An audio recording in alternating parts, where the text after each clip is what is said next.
गांधी जी के next philosophy में हम लोग देखेंगे गांधी जी का एजुकेशन सिस्टम के बारे में क्या विचार है। तो गांधी जी अपने शिक्षा प्रणाली एजुकेशन सिस्टम के लिए जो टर्म यूज करते हैं, तो गांधी जी ने पूरा खाका दिया है, ड्राफ्ट दिया है कि मेरे हिसाब से, मेरी फिलॉसफी के हिसाब से एजुकेशन क्या होगी।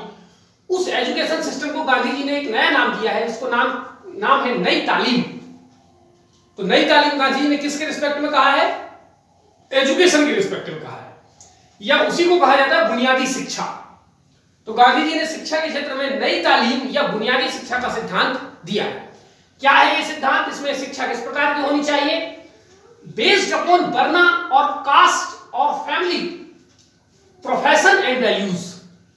गांधी जी की शिक्षा में सबसे महत्वपूर्ण बात यह है कि शिक्षा वर्ण के हिसाब से होगी, वर्ण या जाति के हिसाब से होगी। यानी ब्राह्मण वर्ण के लोगों को ब्राह्मण वर्ग का की शिक्षा दी जाएगी, क्षत्रिय वर्ग के लोगों को क्षत्रिय, वैश्य वर्ण के लोगों को यानी जो व्यापारी वर्ग के लोग हैं उनको व्यापार की शिक्षा दी जाएगी, और जो शूद्र हैं उनको कृषि और जो तमाम विषय हैं उस विषय की शिक्षा दी जाएगी। और ऐसी शिक्षा दी जाएगी जो व्यक्ति की फैमिली प्रोफेशन को सूट करता हो। यानी जिस फैमिली में हम रहते हैं वो फैमिली कोई ऐसा कार्य लंबे समय से करते आई है। यदि कोई शू मेकर है तो उसके घर में लंबे समय से शू मेकिंग का काम करते आ रहे हैं, तो उसके घर के जो बच्चे हैं उनको जो शिक्षा दी जाएगी वो शू मेकिंग की ही दी जाएगी। ठीक है, एग्रीकल्चर वालों को एग्रीकल्चर की दी जाएगी, व्यापार वालों को व्यापार की दी जाएगी। तो इस प्रकार की शिक्षा है गांधी जी की उसमें। ठीक है, पहली बात। ठीक है, इसके अलावा गांधी जी ने अपने शिक्षा को बड़ा महत्वपूर्ण बताया है, और उनके हिसाब से अगर उस शिक्षा व्यवस्था को अपनाया जाए जो गांधी जी ने बताया है, तो it became most important tool to bring. तो यह शिक्षा एक ऐसा उपकरण बन जाएगा जिससे हम प्राप्त कर सकते हैं। क्या क्या प्राप्त कर सकते हैं? सर्वोदय एवं स्वराज। जब गांधी जी कहते हैं कि वर्ण या कास्ट के आधार पर जब शिक्षा दी जाएगी, यानी वर्ण या कास्ट के आधार पर मतलब यह है कि जिस फैमिली में जो प्रोफेशन पहले से रहा है उनके बच्चों को उसी टाइप की शिक्षा दी जाएगी। अगर हम ऐसा करेंगे तो गांधी जी बोलते हैं हर व्यक्ति आत्मनिर्भर हो जाएगा, क्योंकि जो आपका फैमिली प्रोफेशन है, जो आपके कास्ट का प्रोफेशन है, जो आपके वर्ण का प्रोफेशन है, वही प्रोफेशन यदि आपका हो जाए और उस प्रोफेशन में हम डिग्निटी मेंटेन कर दें, यानी ऐसी सामाजिक व्यवस्था बनाए कि किसी भी प्रोफेशन को कम करके या ज्यादा करके नहीं देखा जाएगा, तो हर आदमी अपने प्रोफेशन से दूर भागने की कोशिश नहीं करेगा। आज हम अपने प्रोफेशन से दूर इसलिए भागते हैं और दूसरे प्रोफेशन को इसलिए अपनाते हैं क्योंकि दूसरा कोई प्रोफेशन समाज में ज्यादा श्रेष्ठ माना गया है और कोई प्रोफेशन समाज में निकृष्ट माना गया है। जैसे आज एक फीलिंग आ गई, सरकारी नौकरी अगर आप कर रहे हैं तो वो सबसे बेस्ट प्रोफेशन है, फिर प्राइवेट जॉब में है तो वो थोड़ा उससे कम प्रोफेशन है, व्यापार कर रहे हैं तो थोड़ा और कम प्रोफेशन है, कृषि कर रहे हैं तो थोड़ा इंफीरियर प्रोफेशन है। ठीक है, अपना कोई छोटा मोटा रोजगार धंधा कर रहे हैं वो और घटिया प्रोफेशन है। तो ये ऐसी हायरार्की ऑर्डर ये समाज ने आर्टिफिशियली बनाया है। गांधी जी कहते हैं हम इसी आर्टिफिशियली जो व्यवस्था उसको खत्म करेंगे, क्योंकि कर्म कर्म है। ठीक है, चाहे वो कोई भी लेवल का कर्म हो, कर्म ना छोटा होता ना बड़ा होता, हर कर्म बराबर मात्रा में महान है। ये भावना हम समाज में लाएंगे और ये भावना भी शिक्षा के माध्यम से ही आएगी। ठीक है, क्योंकि अभी एक कल्पना करें, एक समय शू मेकिंग को बड़ा घटिया माना जाता था, बोले ये घटिया प्रोफेशन है, लेकिन आज बाटा, वुडलैंड, ये बड़ी बड़ी कंपनियां जूते बना करके और समाज में बड़ा प्रतिष्ठित स्थान प्राप्त किए हुए। इस सोच को हमें पूरे समाज में लाना है। जिस दिन ये पूरे समाज में आ जाएगा तो एक ग्रामीण घर कस्बे में बैठ करके भी जो शू मेकिंग करने वाला व्यक्ति है या नाली साफ करने वाला व्यक्ति है या और भी जो जिन्हें हम इंफीरियर समझते हैं, अगर वो प्रोफेशनली इस काम को करने लगेगा, ट्रेंड होकर के, स्किल होकर के, तो उसका समाज में इज्जत बढ़ेगा। तो ये काम भी समाज में शिक्षा ही करेगी। तो सर्वोदय आएगा। सर्वोदय में सबका उदय होगा, सबके पास आत्मनिर्भरता होगी, सभी के पास रोजगार होगा, सभी व्यक्ति को अपने प्रोफेशन से आत्मिक जुड़ाव होगा, पारिवारिक जुड़ाव होगा, सब मिलकर के काम करेंगे। इस प्रकार से आत्मनिर्भरता, आर्थिक आत्मनिर्भरता का जो व्यवस्था है वो आएगी और नौकरियों के चक्कर काटने हम बंद कर देंगे। और सही अर्थों में जब हम अपने काम से जुड़ेंगे तो लेवल ऑफ डिग्निटी मेंटेन होगी, लेवल ऑफ डिग्निटी मेंटेन होगी, हम श्रम करके अपने जीवन का संचालन करेंगे, बेकार नहीं बैठेंगे, रोजगार के चक्कर नहीं काटेंगे। इसी से धीरे धीरे धीरे धीरे हमें एथिकल आजादी मिलेगी, फिर पॉलिटिकल आजादी मिलेगी, फिर अल्टीमेटली हमें स्वराज की प्राप्ति होगी। तो गांधी जी की शिक्षा का जो उद्देश्य है, या गांधी जी की शिक्षा से हम सर्वोदय तो प्राप्त कर सकते हैं, स्वराज भी प्राप्त कर सकते हैं। इसके अलावा सोशल रिवॉल्यूशन, इससे पूरे समाज में क्रांति आएगी। कैसे क्रांति आएगी, हम थोड़ा और आगे बढ़ेंगे तो समझ में आएगा। इसलिए गांधी जी ने कहा है कि एक नॉन वायलेंट साइलेंट रिवॉल्यूशन होगा। अगर गांधी जी की शिक्षा को अपनाया जाए तो एक अहिंसक शांतिपूर्ण क्रांति होगी। कार्ल मार्क्स की तरह हिंसक क्रांति नहीं होगी, ठीक है, एक शांतिपूर्ण क्रांति होगी गांधी जी की शिक्षा व्यवस्था। कैसे होगी हम अभी थोड़ा आगे देखेंगे, ठीक है। इससे वोकलाइजेशन इन एजुकेशन, ठीक है, वोकेशनलाइजेशन इन एजुकेशन माने शिक्षा में व्यवसायिक कराना जाएगा। वोकेशनल एजुकेशन माने आपकी कौशल के आधार पर आपको शिक्षा दिया जाए, व्यावसायिक शिक्षा, ठीक है, जो आप ऐसी शिक्षा जो आप व्यवसाय में अपना सकें। आज हमारे पास बड़े बड़े डिग्री, बड़े बड़े बुकिश नॉलेज है, इसके बावजूद हम रोजगार के लिए भटक रहे हैं। माने हमने जो शिक्षा प्राप्त की है वो हमारा प्रोफेशन नहीं बन पा रहा है, उससे हमने कोई स्किल नहीं सीखी है। तो गांधी जी ने कहा स्किल बेस्ड शिक्षा दी जाएगी, ऐसी शिक्षा जो आपको व्यावसायिक बनाए, जो आपके प्रोफेशन में काम आए। स्किल एनहांसमेंट, आपके अंदर ऑलरेडी जो स्किल है, स्किल डेवलपमेंट नहीं, स्किल एनहांसमेंट। डेवलपमेंट का मतलब किसी भी नए व्यक्ति को जिसके अंदर वो स्किल नहीं है वो स्किल डाल देना, स्किल डेवलपमेंट है। स्किल एनहांसमेंट का मतलब आपके अंदर पहले से वो स्किल है, कहां से है, फैमिली वैल्यू से। मैं कृषक का बेटा हूं तो मुझे कृषि का थोड़ा मोड़ा ज्ञान दूसरे व्यक्ति की तुलना में तो है ही, ठीक है। अगर मैं व्यापार करता हूं तो मुझे व्यापार का नॉलेज बाकी किसी दूसरे फैमिली की तुलना में ज्यादा है। तो आपके अंदर पहले से जो स्किल है उसी स्किल को और ज्यादा निखारना, प्रोफेशनल तरीके से निखारना, शिक्षा के माध्यम से निखारना, ठीक है। तो शिक्षा के माध्यम से आपकी कौशल को निखारा जाएगा ताकि आप उसी कौशल का प्रयोग अपने जीवन में करियर बिल्डिंग के रूप में कर सकें। Proper timely and profession based employment, जब ऐसा होगा तो आपको प्रॉपर माने सही, आपकी स्किल के हिसाब से आपको रोजगार, टाइमली माने समय पर, और आपका जो प्रोफेशन है उसके हिसाब से आपको रोजगार मिलेगा। आज हम हैं कृषक के बेटे, एक उदाहरण के लिए देखिए, लेकिन हम व्यापार कर रहे हैं। अब हमारे अंदर स्किल है कृषि का, हम कर रहे हैं व्यापार, या हमारे अंदर व्यापार का स्किल है, हम कर रहे हैं नौकरी। तो ये कॉन्ट्रडिक्शन हो रहा है। अब इसलिए गांधी जी कहते हैं कि हमारे आत्मा में तो व्यापार बैठा हुआ है लेकिन हम कर रहे हैं नौकरी, तो दोनों में आत्मिक जुड़ाव नहीं हो पाता। और जब कर्म के साथ आत्मिक जुड़ाव नहीं होता तो कर्म ही पूजा है का सिद्धांत फेल हो जाता है। यहां गांधी जी कह रहे हैं कर्म ही पूजा है, पर कर्म ही पूजा क्यों है, जब हमारे कर्म के साथ आत्मिक जुड़ाव होगा तब, ठीक है। अगर मुझे पढ़ाना अच्छा नहीं लग रहा है, मेरे अंदर पढ़ाने का स्किल ही नहीं है और मैं पढ़ाने को एंजॉय नहीं कर पा रहा हूं, तो मेरे लिए पढ़ाने का जो कर्म है वो एक पूजा ना होकर के ये कर्म जो है मेरे लिए एक बोझ बन जाएगा, ठीक है। तो यही एक इस प्रकार से दे रहे हैं कि अगर इस प्रकार की शिक्षा व्यवस्था होगी तो आपको उचित रोजगार मिलेगा, समय पर रोजगार मिलेगा, आपके अपने प्रोफेशन के हिसाब से रोजगार मिलेगा।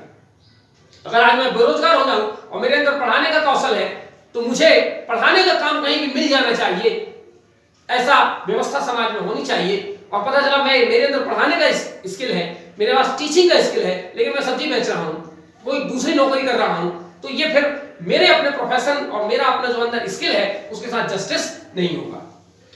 लर्न एंड अर्न, ये जो कॉन्सेप्ट आज लोग लेके आए हैं, बड़ी बड़ी ये जो व्यावसायिक संस्थाएं खुल गई हैं, ये कहते हैं लर्न भी करो अर्न भी करो। ये सिद्धांत गांधी जी ने बहुत पहले दे दिया था कि हमारी शिक्षा व्यवस्था ऐसी होगी कि पढ़ते पढ़ते ही बच्चा कौशल सीख जाएगा और उस कौशल का प्रयोग भी करने लगेगा और दो चार पैसा कमाने भी लगेगा। कम उम्र में ही बच्चे के पास कौशल आ जाएगा, क्योंकि 40-50% कौशल तो उसकी फैमिली ने उसके अंदर डाल रखा है। उसको हमें प्रोफेशनली निखारना है, टेक्निकली निखारना है, यही काम शिक्षा संस्थान करेगी। तो जब कोई बच्चा हमारे पास आएगा ऑलरेडी उसके अंदर स्किल है, उसमें हम और एनहांसमेंट करेंगे, जल्दी हो जाएगा। 30-40-50% वो लेके आया है, और 20-30% हम जैसे डाले उसके पास इतना स्किल आ गया कि अब वो काम करना शुरू कर सकता है। छोटा मोटा काम शुरू करे, फुल टाइम ना करे, पार्ट टाइम करे, और वहीं से उसकी अर्निंग शुरू हो जाएगी। तो लर्न एंड अर्न, और कम उम्र में ही व्यक्ति अपने परिवार के लिए बोझ नहीं होगा, बल्कि अपनी परिवार को मदद देने लगेगा। आज हम 25-30 साल तक पढ़ते हैं, परिवार पर बोझ रहते हैं, क्योंकि हमारे पास स्किल नहीं है। ठीक है, हम लर्न तो कर रहे हैं, अर्न नहीं कर पा रहे, क्योंकि जो लर्न कर रहे हैं कोई प्रोफेशनल एजुकेशन नहीं है, कोई स्किल बेस्ड एजुकेशन नहीं है, सब बुकिश नेचर की है। गांधी जी कहते इस प्रकार की बुकिश नेचर की जो शिक्षा व्यवस्था है, मैकाले की शिक्षा व्यवस्था, पश्चिमी शिक्षा व्यवस्था, जो आदमी को बस पढ़ पढ़ के और घर में बैठे जाओ, डिग्री रखे जाओ, कोई विवेक, कोई कौशल आपके अंदर नहीं आ रही है। ये लॉर्ड मैकाले की शिक्षा व्यवस्था है, जिसमें अंग्रेजी महान है, पढ़ पढ़ के बैठे हैं हम, लेकिन हमारे पास न कोई कौशल है, न कोई विवेक है।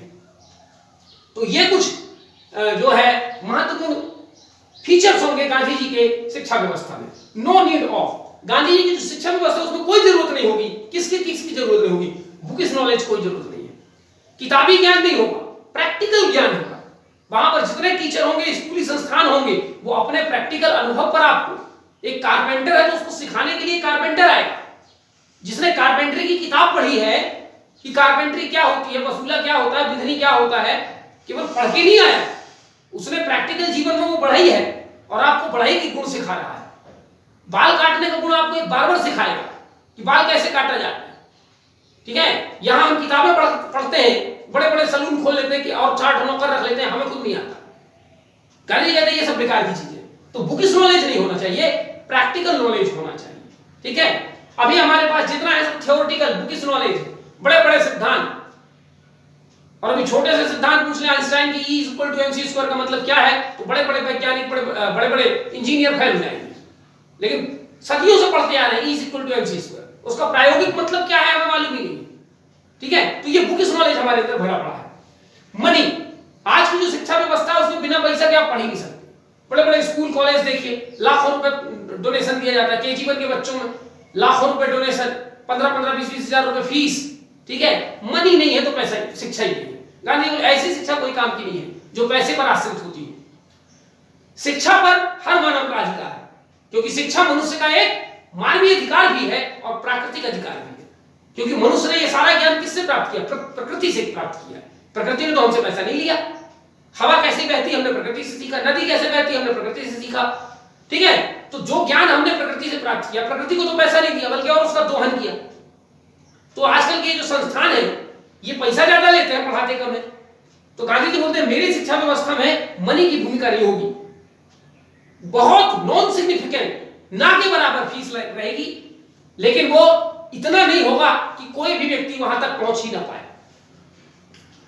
इंफ्रास्ट्रक्चर, किसी ताम झाम की जरूरत नहीं कि एक बहुत बड़ा मैदान हो, गेट लगे हो, गार्ड लगे हो, पार्किंग की व्यवस्था हो, अटल लैब हो, मतलब वहां पर कंप्यूटर लैब हो, रोबोटिक्स लैब हो, ठीक है, व्हाइट हेड जूनियर लैब हो। ये तमाम प्रकार के जो भौकाल वाला चीजें हैं, जिसमें 3 साल के बच्चे में ही सुपरस्टार देखना हम लोग शुरू कर देते हैं। ठीक है, और वो छत से भी कूदना शुरू कर दे, वो घोड़ा चलाना भी शुरू कर दे, वो जंपिंग भी शुरू कर दे, वो कराटे भी शुरू कर दे, और ये तमाम नाम पेंटिंग भी करता है, वाह, पिकासो भी है कि नहीं।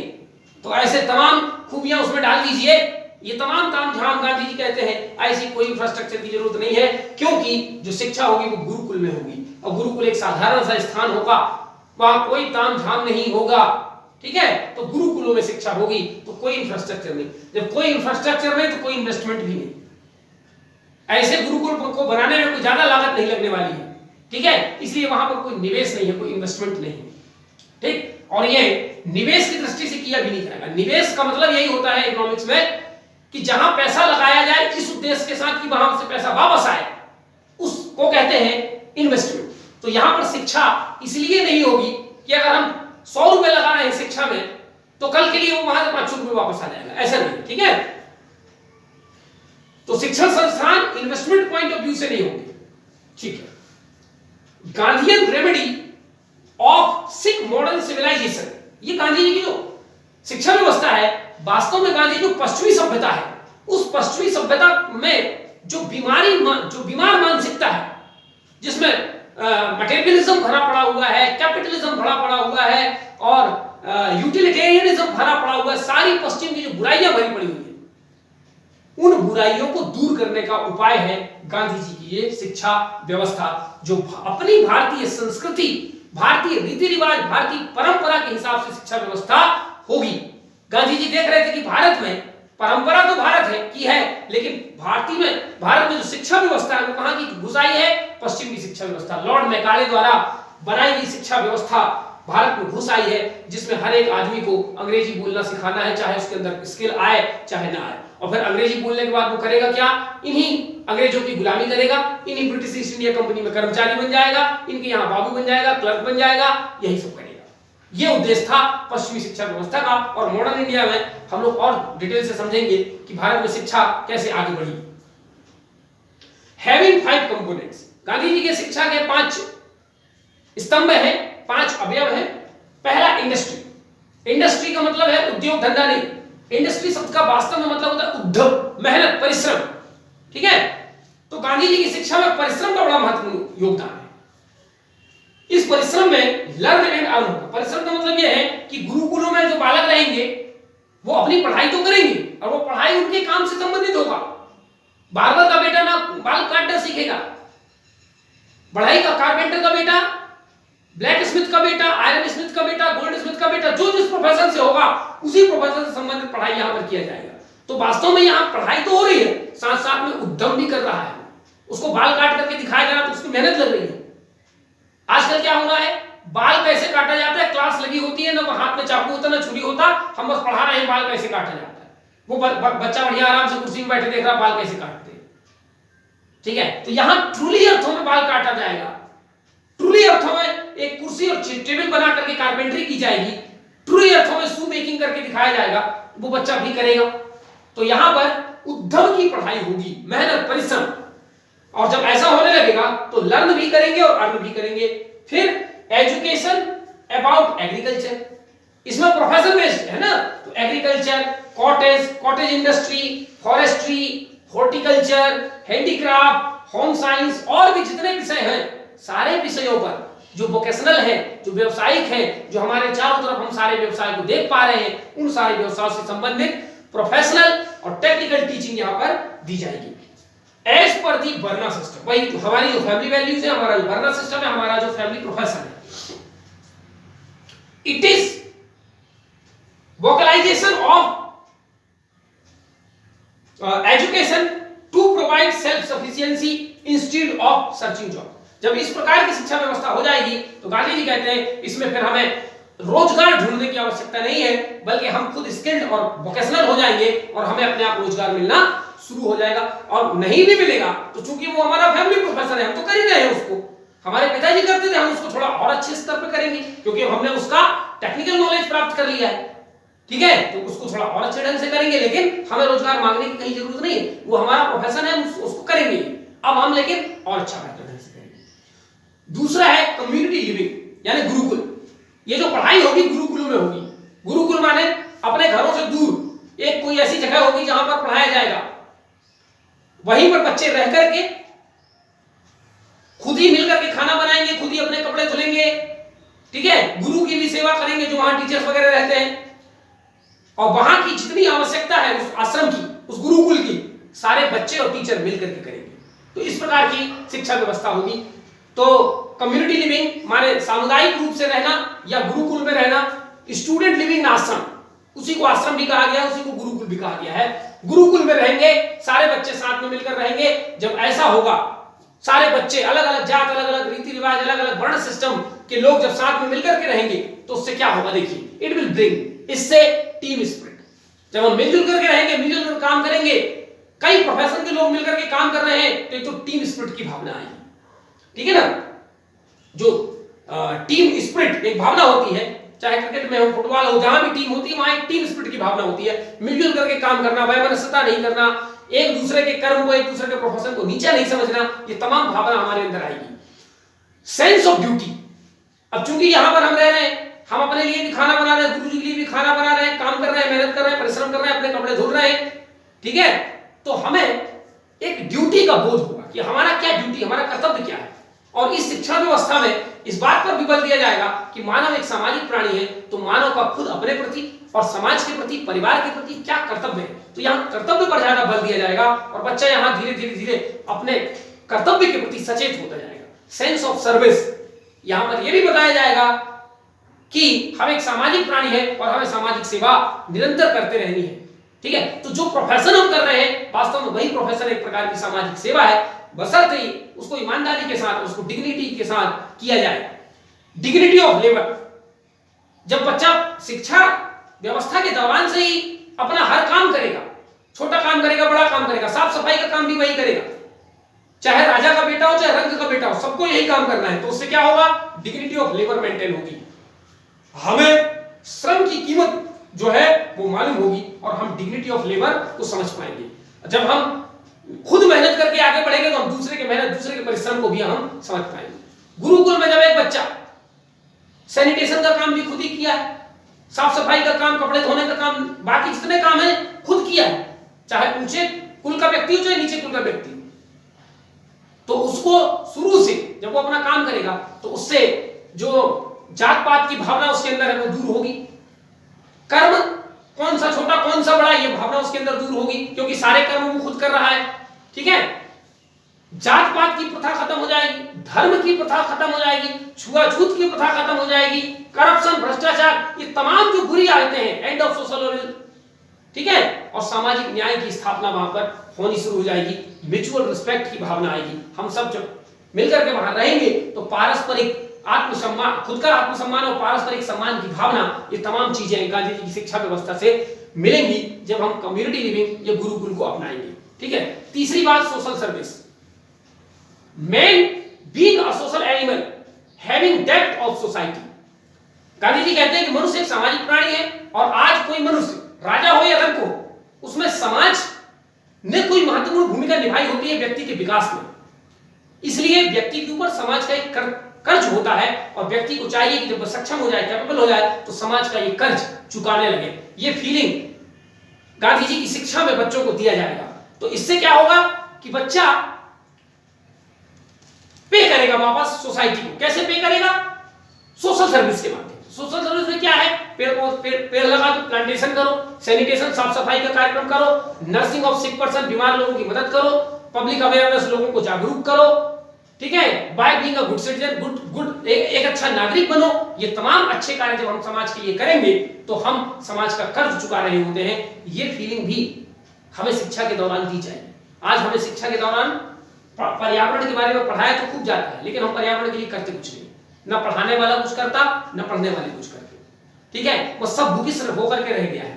गांधी जी कहते हैं कि यहाँ पर जो शिक्षक होंगे वो खुद इतने मोरल होंगे, इतने एथिकल होंगे, सोशल सर्विस करने वाले होंगे कि उनके कर्मों को देख करके जो छात्र हैं वो अपने आप मोटिवेट होंगे और कर्म करेंगे, सोशल सर्विस करेंगे।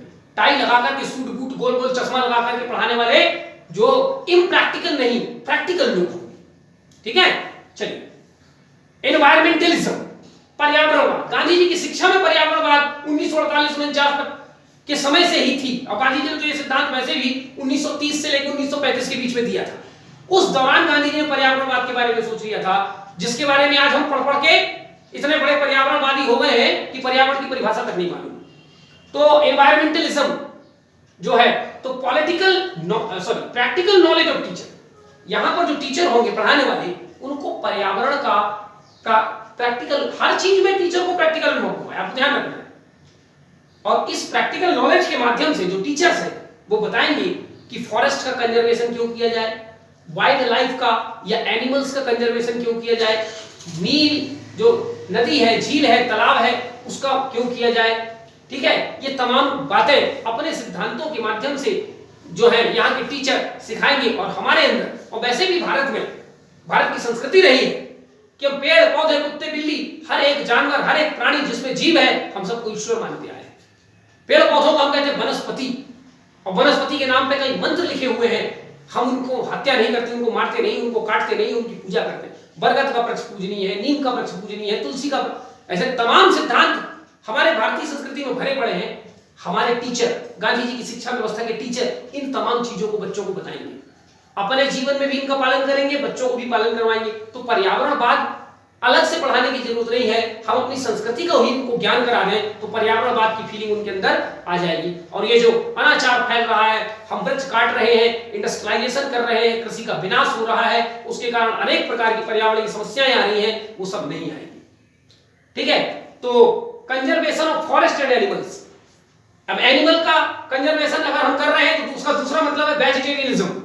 अगर हम नॉन वेजिटेरियन हो जाएंगे तो हम एनिमल की हत्या करेंगे। गांधी जी कहते हैं ये भी पर्यावरण के खिलाफ है, क्योंकि फूड साइकिल में हर एनिमल का अपना एक रोल है, और अगर हम उन एनिमल को पकड़ पकड़ के मार डालेंगे, उनको पिंजरों में बंद कर देंगे, उनको नेशनल पार्क और बायोलॉजिकल पार्क में ले जाकर के रख देंगे, ठीक है, तो हमारा जो फूड साइकिल है वो डिस्टर्ब हो जाएगा, फॉरेस्ट डिस्टर्ब हो जाएगा, कुल मिलाकर नेचुरल बैलेंस बिगड़ जाएगा।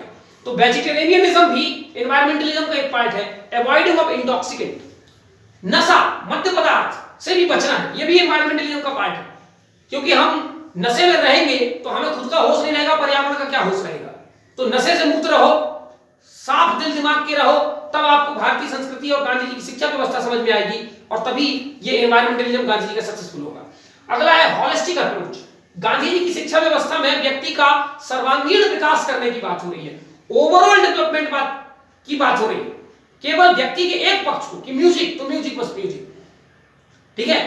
और यहां पर गांधी जी वास्तव में ये म्यूजिक और इनको महत्व नहीं दे रहे। सर्वांगीण विकास का मतलब होता है, गांधी जी कह रहे हैं कि व्यक्ति की आत्मा, शरीर और माइंड बॉडी एंड सोल, मन मस्तिष्क शरीर तीनों का विकास होना चाहिए, ठीक है। सर्वांगीण विकास, development of mind body and soul, तन हो सुंदर, मन हो सुंदर और अपना जीवन हो सुंदर, तीनों चीजें सुंदर हो।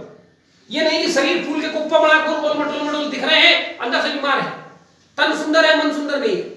तन भी सुंदर हो, मन भी सुंदर हो, आपके विचार भी सुंदर हो, जीवन भी सुंदर हो, माइंड बॉडी सोल तीनों का एक साथ विकास किया जाएगा।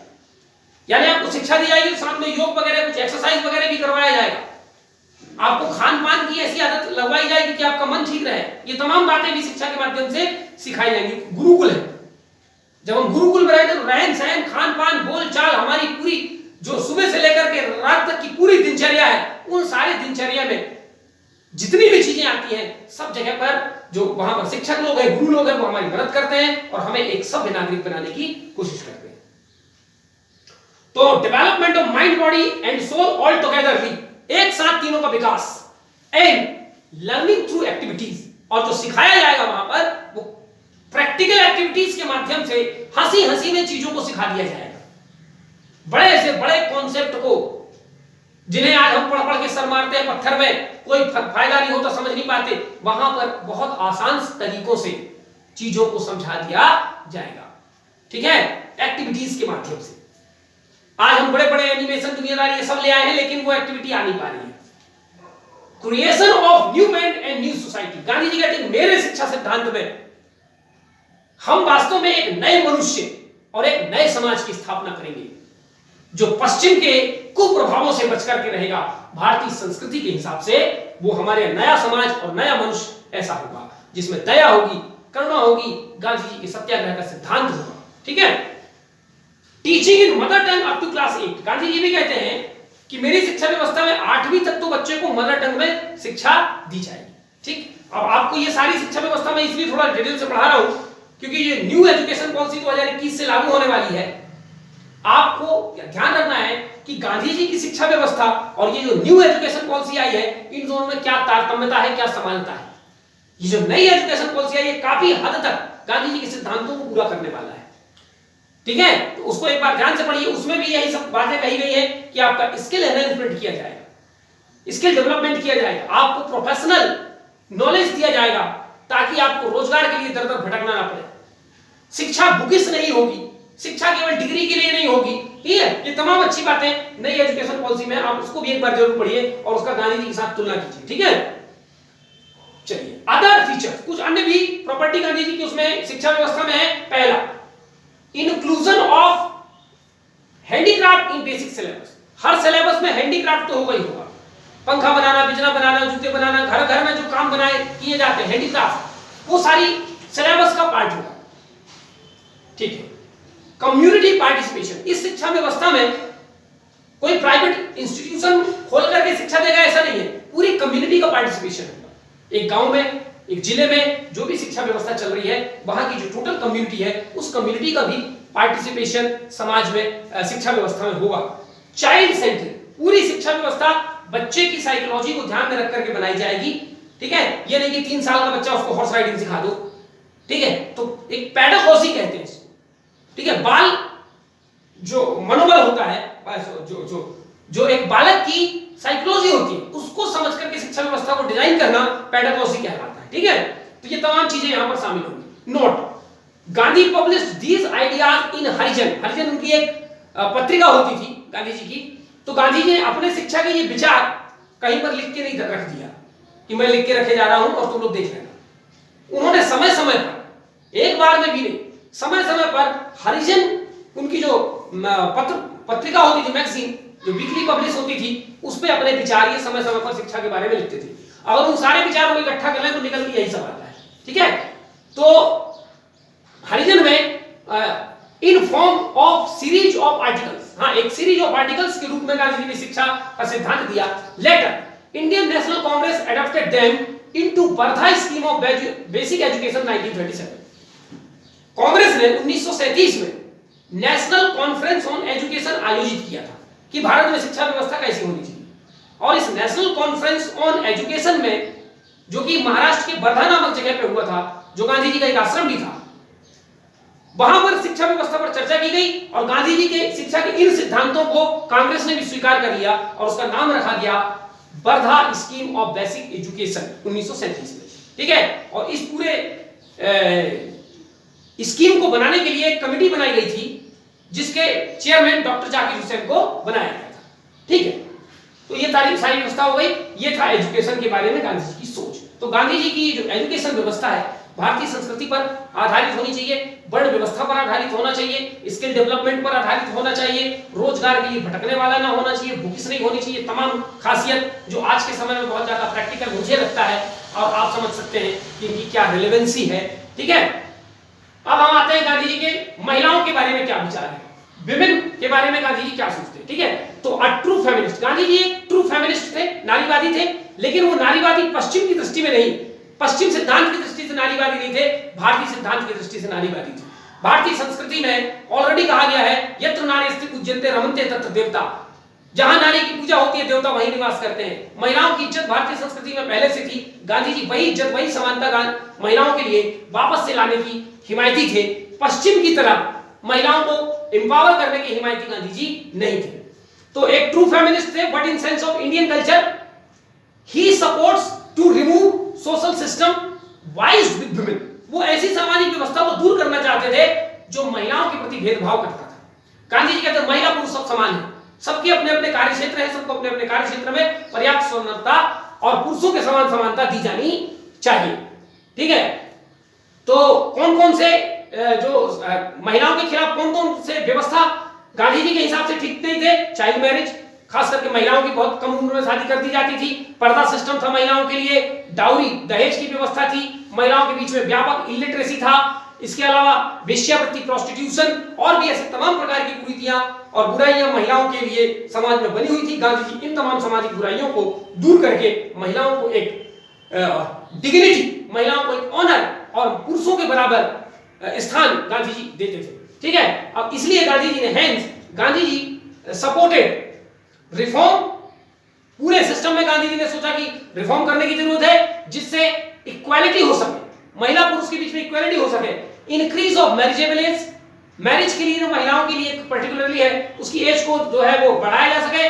Participation in every walk of life, और कुल मिलाकर के महिलाएं इतनी सक्षम हो जाएं कि कुरीतियां हटा दी जाए, उनको पुरुष के बराबर लाके खड़ा कर दिया जाए कि महिला भी पुरुष के समान सामाजिक जीवन के जितने क्षेत्र होते हैं उन सारे क्षेत्रों में महिलाओं की भागीदारी हो सके।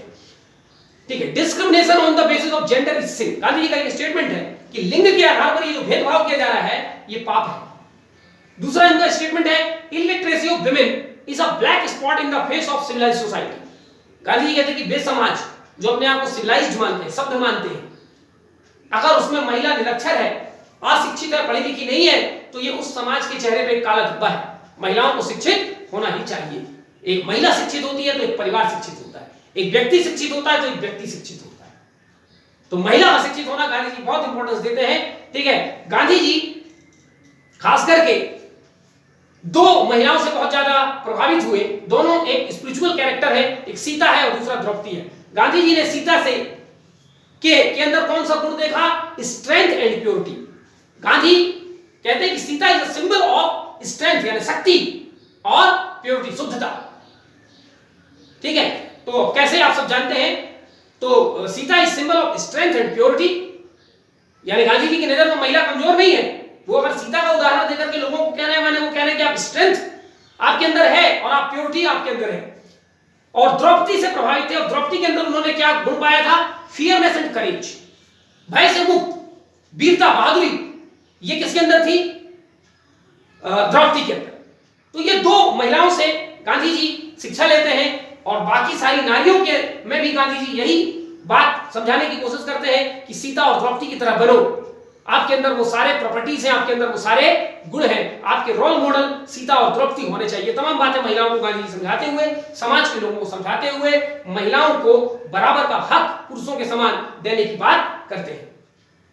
ठीक है, women shall follow sisterhood and motherhood instead of wifehood. Gandhi ji महिलाओं को यह भी शिक्षा देते हैं कि महिलाओं को सिस्टरहुड और मदरहुड यानी भगिनीवाद और मातृत्ववाद की फीलिंग अपने अंदर ज्यादा रखना चाहिए, वाइफहुड की फीलिंग कम। वाइफहुड का मतलब यह है कि जब हमारे अंदर महिलाओं के अंदर वाइफहुड की फीलिंग आ जाती है, माने she is subordinate to her husband, यानी वो किसी न किसी के अंडर है। वाइफहुड का मतलब यह है कि नारी को पत्नी के रूप में देखना, और नारी जब पत्नी होती है तो नारी सुंदर है, नारी कोमल है, नारी मुलायम है, नारी को दबा सकते हैं, नारी पर प्रताड़ना कर सकते हैं, नारी सुंदरता की वस्तु है, ये तमाम फीलिंग आती है। लेकिन सिस्टरहुड का मतलब जब हम सिस्टर को देखते हैं, माने भाई के बराबर समान जो वैल्यू है वो सिस्टर की। ठीक है, तो सिस्टरहुड का मतलब equality between man and women, और मदरहुड का मतलब हम नारी को मां के रूप में देखते हैं, मातृत्व। ठीक है, तो ये इस प्रकार से गांधी जी कहते हैं कि जब हम नारी को सिस्टर और मदर के रूप में देखेंगे तो नारी अपने आप में कैपेबल होंगी, समाज के में जो लोग हैं, समाज के लोगों का नारी के प्रति सोच बदलेगा। अभी ज्यादातर नारी को हम एक भौतिक वस्तु के रूप में देखते हैं, वाइफहुड की फीलिंग, इस फीलिंग से उबरना है। नारियों को भी अपने आप को वाइफहुड के रूप में रिप्रेजेंट नहीं करना है, और समाज को भी नारियों को वाइफहुड के रूप में ही नहीं देखना है, सिस्टरहुड और मदरहुड के रूप में नारियों को देखना है। ठीक है, अपोज्ड कॉन्ट्रासेप्शन। अच्छा, गांधी जी ने यहां पर गर्भ निरोधक तरीकों के उपयोग का विरोध किया। उन्होंने इसमें दो बातें कही। एक तो गर्भ निरोधक तरीके अपनाने से महिलाओं के साथ लगातार यौन अत्याचार बढ़ता जाता है। तो आज जो नंबर ऑफ रेप केसेस या महिलाओं के साथ जो दुराचार, टीसीई, स्टीविंग वगैरह ये तमाम समस्याएं आई हैं, उसका एक बहुत बड़ा कारण यह है कॉन्ट्रासेप्शन का बढ़ना। हालांकि कॉन्ट्रासेप्शन आया मानव की भलाई के लिए, लेकिन उसके मिसयूज सब जगह होते हैं। तो गांधी जी कॉन्ट्रासेप्शन का विरोध करते हैं, और गांधी जी कहते हैं सेक्स ओनली फॉर प्रोक्रिएशन, यौन का उद्देश्य केवल सृजन करना है, एक हेल्दी बच्चे को जन्म देना है, आनंद उसका पर्पस नहीं है। लेकिन जिस दिन हम सेक्स को एक आनंद का पर्पस बना लेंगे, उस दिन व्यभिचार बढ़ने शुरू हो जाएंगे, और व्यक्ति के अंदर काम, क्रोध, लोभ, ये तमाम चीजें आनी शुरू हो जाएंगी। और गांधी जी ने पीछे जो सारे सिद्धांत दिए हैं, सब अहिंसा, ये सब बेकार हो जाएगा। ठीक है, more non violent. Gandhi ji कहते हैं कि महिलाएं जो होती वो समाज में ज्यादा अच्छा काम कर सकती है, क्योंकि वो पुरुषों की तुलना में ज्यादा अहिंसक होती है, ज्यादा नॉन वायलेंट होती है, ज्यादा ड्यूटियस होती है, उनके अंदर सेंस ऑफ मोरालिटी ज्यादा होती है। इसलिए भी महिलाओं को गांधी जी बढ़ाने की जीवन में प्रेरणा देते हैं, और गांधी जी ने खुद ऐसा किया। और गांधी जी प्रथम नेता थे जिन्होंने भारत के राष्ट्रीय आंदोलन में महिलाओं की भागीदारी को बढ़ाया। और जब नमक सत्याग्रह हुआ, दांडी सत्याग्रह हुआ, तो उस समय तो सारे राष्ट्रीय आंदोलनों में सबसे ज्यादा महिलाओं की भागीदारी सॉल्ट मार्च के समय यानी सिविल डिसोबीडियंस मूवमेंट या दांडी मार्च के समय महिलाओं की भागीदारी थी। गांधी ने कभी महिलाओं को अयोग्य नहीं समझा, राष्ट्रीय आंदोलन में उन्होंने महिलाओं को शामिल किया, और उसी के बाद महिलाओं ने अपने गहने जेवर बेचे, राष्ट्रीय आंदोलन में उन्होंने आहुति दे दी, और हम राष्ट्रीय आंदोलन में कई महिलाओं के नाम पढ़ते हैं। ठीक है, mother child relation. Gandhi ji कहते हैं कि समाज में जो फैली हुई बुराइयां हैं, उन बुराइयों को दूर करने में महिलाओं की भूमिका ज्यादा महत्वपूर्ण हो सकती है, क्योंकि मैं एक माँ जिस प्रकार से अपने बच्चे का लालन पालन करती है, वो एक प्रकार से दलित होती है। उस समय दलित का काम क्या है? साफ सफाई करना। शूद्र का काम क्या है? वही साफ सफाई करना। तो महिला उस समय एक शूद्र होती है और वो जानती है कि सैनिटाइजेशन का क्या इंपॉर्टेंस है और इस सैनिटाइजेशन की डिग्निटी क्या है। इसलिए जब महिलाओं को हम समाज में उतारेंगे तो चूंकि वो खुद मदर ने जब अपने चाइल्ड का पालन पोषण किया है, तो जो सैनिटाइजेशन का काम किया है, जो दाई का काम किया है, जो गंदगी दूर करने का काम किया है, तो जब महिलाओं समाज में आगे बढ़ेंगी तो उससे डिग्निटी ऑफ लेबर मेंटेन होगा और दलित की भावना, शूद्र की भावना, छुआछूत की भावना, ये तमाम गंदी भावनाएं जो है समाज में वो खत्म हो जाएगी। ठीक है, चलिए, तो इस प्रकार से ये गांधी जी की शिक्षा और महिलाओं पर कुछ विचार है। आगे हम लोग गांधी जी के कुछ और सिद्धांतों के बारे में भी पढ़ेंगे और आई होप 2-3 और वीडियो में गांधी जी को समअप करना अब जरूरी है। ठीक है, तो हम लोग आगे मिलते हैं नेक्स्ट वीडियो। Thank you.